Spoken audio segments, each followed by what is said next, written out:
Welcome back to the episode 7 of CWAP series, where we are talking about CSMA slash CA. In the last episode, we talked about RTS and CTS. Now let's understand the basic rule of Wi-Fi, uh, what every device have to follow before they get transmit.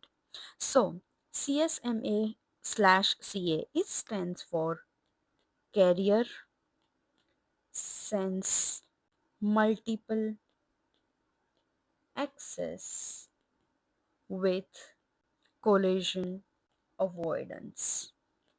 In simple words, Wi Fi devices listen before they talk. Why? Because Wi Fi is a shared medium. All devices on the same channel are shared the same air. So before client or a AP send a frame, it checks if the channel is busy or idle. So let's go back to our classroom example. So for an example, there is a classroom. There is a three students like student 1, student 2, student 3, and imagine there is a teacher as kind of in our AP. If the three of them trying to speak at the same time, what would happen? That would be the disaster. We won't be able to hear anyone. So what happens is Wi-Fi works in the same way. So they listening the process called carrier sense.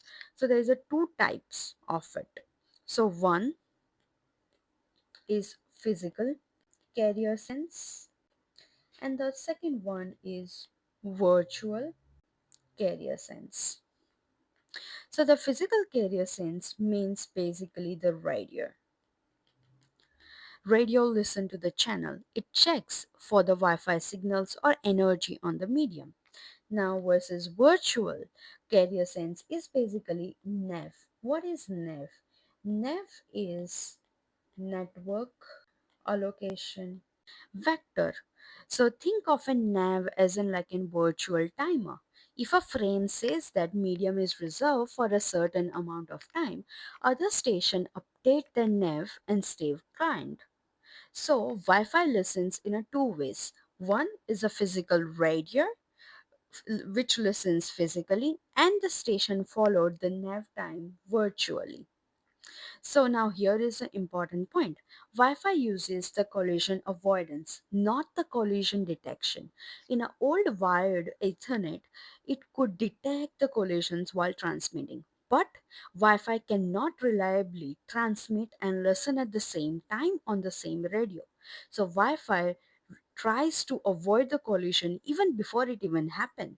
That's why we call it as that's why we call it as CSMA-CA.